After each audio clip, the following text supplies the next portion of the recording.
বিসমিল্লাহির রহমানির রহিম। উত্তাল মার্চ 1971 সাল,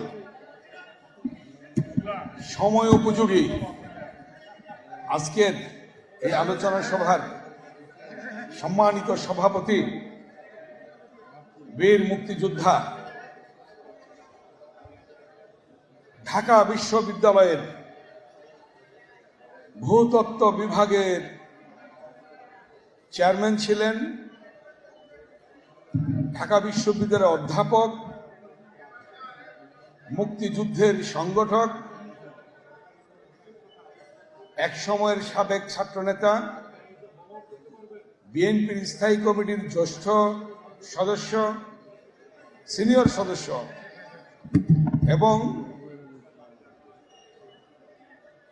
সাবেক মন্ত্রী, স্বাধীনতা সুবর্ণ জয়ন্তী উদযাপন কমিটির সংগ্রামী আহ্বায়ক জনাব ডক্টর খন্দকার মোশাররফ হোসেন স্যার উপস্থিত রয়েছেন আমাদের মাঝে। আজকে প্রধান অতিথি বিএনপির সংগ্রামী মহাসচিব, এক সময়ের ছাত্রনেতা, বীর মুক্তিযোদ্ধা, সাবেক মন্ত্রী, সাবেক এমপি জনাব মির্জা ফখরুল ইসলাম আলমগীর উপস্থিত রয়েছেন আমাদের মাঝে। একটু আগে যিনি উপস্থিত হলেন, স্বাধীনতার পতাকা উত্তোলনকারী জাসদের সভাপতি এবং একসময় ডাকসুর ভিপি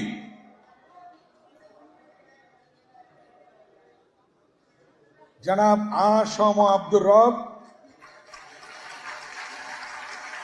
উপস্থিত রয়েছেন আমাদের মাঝে। আরেকজন বীর মুক্তিযোদ্ধা, জাতীয় পার্টির চেয়ারম্যান এবং সেই আইয়ুব বিরোধী আন্দোলনের রাজপথের সাহসী নেতা ছিলেন সাবেক মন্ত্রী, সাবেক এমপি জনাব মুস্তাফা জামাল হায়দার। উপস্থিত রয়েছেন বিএনপির সংগ্রামী ভাইস চেয়ারম্যান এবং রণাঙ্গনের মুক্তিযোদ্ধা জনাব মেজর শাহজাহান উমর বীরুত্তম। উপস্থিত রয়েছেন কল্যাণ পার্টির সম্মানীয় চেয়ারম্যান এবং আরেকজন রণাঙ্গনের বীর মুক্তিযোদ্ধা মেজর জেনারেল সৈয়দ মোহাম্মদ ইব্রাহিম বীর প্রতীক উপস্থিত রয়েছেন আমাদের মাঝে। আমাদের শ্রদ্ধেয় শিক্ষক এবং স্বাধীনতা সংগ্রামের আরেকজন স্বনামধন্য ব্যক্তিত্ব, লেখক, বুদ্ধিজীবী জনাব প্রফেসর মাহবুবুল্লাহ এবং আমাদের মাঝে আজকে স্বাধীনতার সুবর্ণ জয়ন্তী উদযাপন কমিটির সম্মানিত সদস্য সচিব, বীর মুক্তিযোদ্ধা, এই ঢাকার সাবেক ডেপুটি মেয়র, ঢাকা মহানগর দক্ষিণ বিএনপির সংগ্রামী আহ্বায়ক জনাব আব্দুস সালাম উপস্থিত রয়েছেন। বীর মুক্তিযোদ্ধা দলের সংগ্রামী সাধারণ সম্পাদক, রণাঙ্গনের মুক্তিযোদ্ধা জনাব সাদেক খান এবং আরো অনেক মুক্তিযোদ্ধা এখানে সামনে বসে আছেন। আমাদের অনেক মুক্তিযোদ্ধা দাওয়াত দিলে হয়তো মঞ্চেও জায়গা হতো না বিএনপির, সেই সকল মুক্তিযোদ্ধাদের দল বিএনপি। উত্তাল মার্চ আমাদের ছাত্র জীবন, আমরা তখন সবকিছু আগায় দিয়েছি। সেই মার্চে আমরা ধানমন্ডি গভর্নমেন্ট বয়েজ হাই স্কুলের ছাত্র ছিলাম তখন। আমি ধানমন্ডি গভর্নমেন্ট বয়েজ হাই স্কুলের ছাত্র ছিলাম। সেখান থেকে যতটা, তখন তার সেভাবে থাকা যায়নি, আমরা অনেক কিছু এগিয়ে দিয়েছি, জায়গা করে দিয়েছি, অনেক কিছু নিয়ে অনেক কিছু সেই মুক্তিযোদ্ধাদের, যারা রণাঙ্গনের মুক্তিযোদ্ধা ছিল, তাদের সাথে আমরা সম্পৃক্ত ছিলাম। তবে মুক্তিযোদ্ধার সার্টিফিকেট আমাদের নাই। আমরা সেই মুক্তিযোদ্ধা, রণাঙ্গনের মুক্তিযোদ্ধা ছিলাম না, এই সকল বীর মুক্তিযোদ্ধাদের মতো।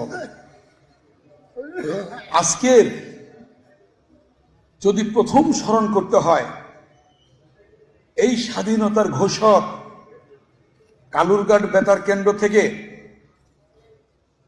স্বাধীনতার ঘোষণা দিয়েছিলেন, কালুরঘাট বেতার কেন্দ্র থেকে, মনে আছে আপনাদের? এবং সেটা দিয়েছিলেন শহীদ রাষ্ট্রপতি জিয়াউর রহমান।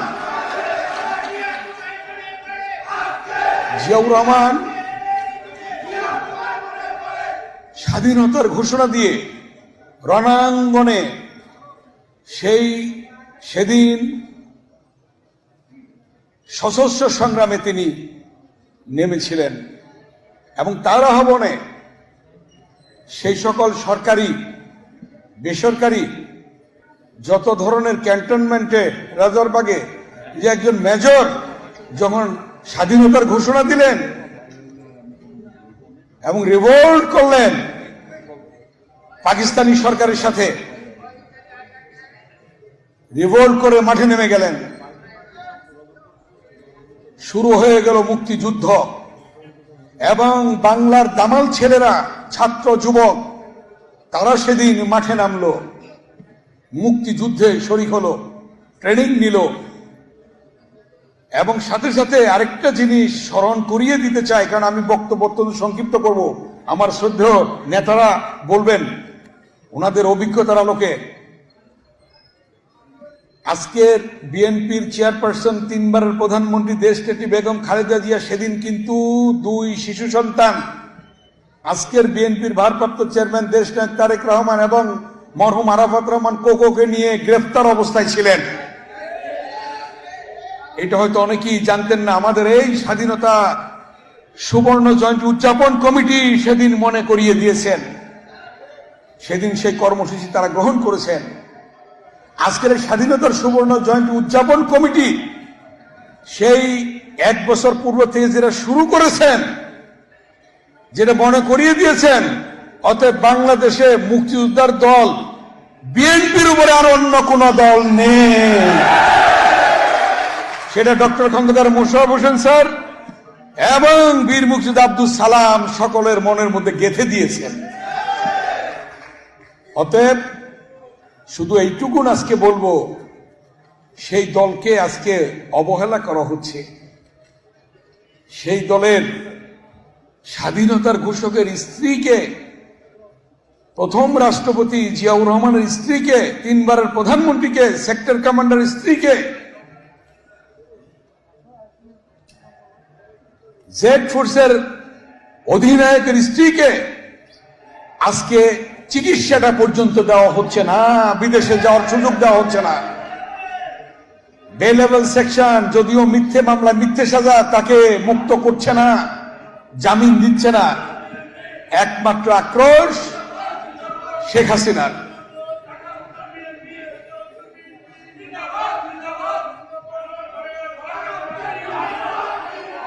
হ্যাঁ, বসে পড়েন। আমাদের বসে স্লোগান না, আমাদের আনোয়ার সাহেবের নেতৃত্বে আপনারা আসছেন। ধন্যবাদ সবাইকে। আজকে এই মহানগর উত্তর, বসেন, স্লোগান দেবেন না। সেই গণতন্ত্রের মা, তাকে চিকিৎসার জন্য বিদেশে যেতে দেওয়া হচ্ছে না। আজকে দীর্ঘ 9টি বছর আন্দোলন করে যে গণতন্ত্র পুনরুদ্ধার হয়েছিল, সেই গণতন্ত্র আজকে অবরুদ্ধ। মানবাধিকার ভুলণ্ঠিত, কথা বলার অধিকার নেই, সাংবাদিকদের স্বাধীনতা নেই লিখনি। আজকে সেই স্বাধীন বাংলাদেশ আবার ফিরে পাওয়ার জন্য, গণতান্ত্রিক বাংলাদেশ ফিরে পাওয়ার জন্য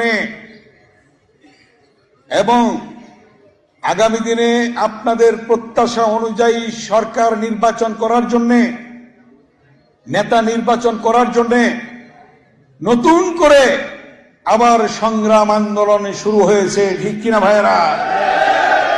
সেই আন্দোলন কি? বিএনপির বর্তমান ভারপ্রাপ্ত চেয়ারম্যান দেশনায়ক তারেক রহমান বলেছেন, স্বাধীন সার্বভৌম দেশ পেতে হলে, গণতান্ত্রিক দেশ পেতে হলে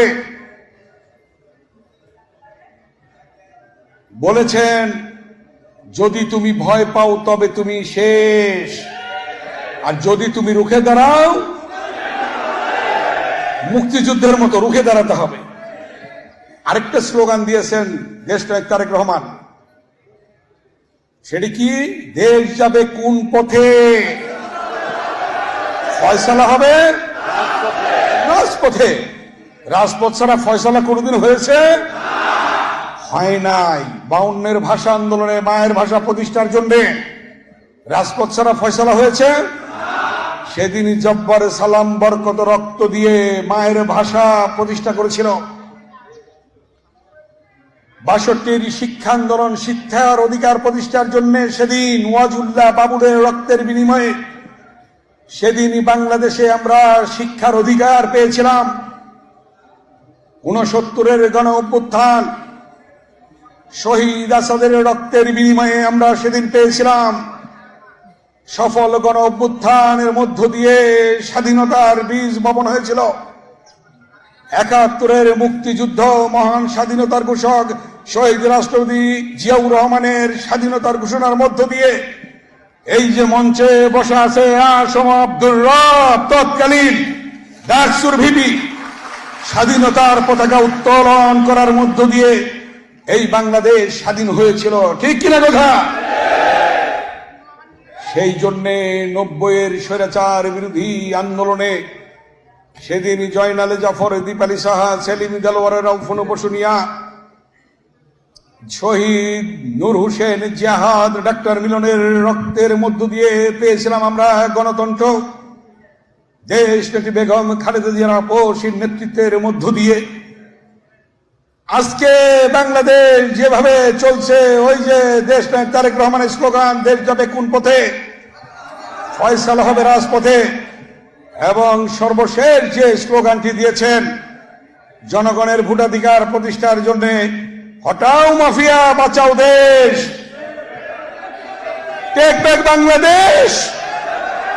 সেই বাংলাদেশ ফিরে পাওয়ার জন্য, গণতান্ত্রিক বাংলাদেশ ফিরে পাওয়ার জন্য তারেক রহমানের সেই স্লোগান অনুযায়ী আজকে আমাদেরকে প্রস্তুতি গ্রহণ করতে হবে। জনগণের ভোটাধিকার প্রতিষ্ঠার জন্য, গণতান্ত্রিক অবস্থা ফিরে পাওয়ার জন্য, জনগণের প্রত্যাশা অনুযায়ী সরকার নির্বাচন করার জন্য, নির্দলীয় নিরপেক্ষ তত্ত্বাবধায়ক সরকার গঠনের জন্য আজকের বিএনপির ভারপ্রাপ্ত চেয়ারম্যান দেশনায়ক তারেক রহমানের নেতৃত্বে আরেকটি মুক্তিযুদ্ধ, আরেকটি সংগ্রাম, আরেকটি গণঅভ্যুত্থান সৃষ্টি করতে হবে। আজকের এই উত্তাল মার্চের আলোচনা সভায় এই শপথ গ্রহণ করে সকলকে ধন্যবাদ জানিয়ে দেশনেত্রী বেগম খালেদা জিয়াকে মুক্ত করে গণতান্ত্রিক বাংলাদেশ প্রতিষ্ঠার শপথ দিয়ে আমার বক্তব্য এখানে শেষ করছি। আল্লাহ হাফেজ। বাংলাদেশ জিন্দাবাদ, খালেদা জিয়া জিন্দাবাদ, শহীদ অমর হোক, দেশনায়ক তারেক রহমান জিন্দাবাদ।